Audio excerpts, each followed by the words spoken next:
राधे राधे सबै महानुभावहरूलाई शुभ बिहानी। आज मोहिनी एकादशी हो। आज मोहिनी एकादशी व्रत र आज बिहिबार पनि हुनाले गर्दाखेरि मेरो चाहिँ मोहिनी एकादशीको व्रत पनि भयो र बिहिबारको व्रत पनि भयो। दुवै दिन एकैसाथ परेर भगवान् श्री विष्णु र महालक्ष्मीजीको व्रत, गुरु बृहस्पतिको व्रत र आज मोहिनी एकादशीको व्रत पनि ल्याइ हुँदैछ मेरो। र सबैजनालाई मोहिनी एकादशीको धेरै धेरै शुभकामना। सबैजनालाई जति पनि हुनुहुन्छ भक्तजनहरू, जति पनि हुनुहुन्छ व्रत लिने माता, आमा, दिदी, बहिनीहरू, दादा, भाइहरू, उहाँहरूलाई धेरै धेरै शुभकामना। र आज मोहिनी एकादशी हो। मै धेरै त जान्दिनँ, भए पनि अब आज श्रीकृष्ण भगवान्ले मोहिनी रूप लिनुभएको थियो र मोहिनी रूप लिएर श्रीकृष्ण भगवान्ज्यूले देवताहरूलाई अमृत पिलाउनु भएको थियो अरे। त्यसैले गर्दाखेरि आजको एकादशी चाहिँ मोहिनी एकादशी भनेर जानिन्छ।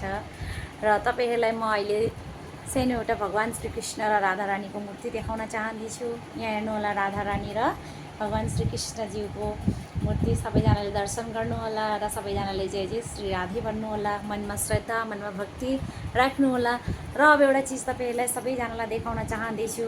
मैले वृन्दावन नन्द भवन, जहाँ श्रीकृष्ण भगवान्ज्यू हुर्किनु भएको त्यो जग्गाबाट मैले एउटा मदानी ल्याएको छु। त्यो मदानी पनि तपाईँहरूलाई देखाउन चाहन्दैछु। यहाँ हेर्नुहोला, कति धेरै सुन्दर मदानी, कति धेरै राम्रो, हेर्न सक्नुहुन्छ कति धेरै सुन्दर छ।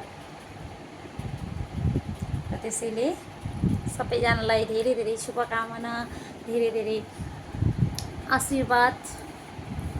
मनमा श्रद्धा, मनमा भक्ति सधैँ राखिराख्नुहोला। हृदयमा प्रभुको नाम सधैँ लिइराख्नुहोला। भगवान् हुनुहुन्छ र हामी छौँ भन्ने आशा सधैँ राख्नुहोला र सधैँ भगवान्को भक्त र भगवान्को प्रेममा र प्रभुको लीलामा डुबिराख्नुहोला भन्ने आशा गर्छु। त्यसैले मेरो यो भिडियो यही म समाप्त गर्न चाहन्छु।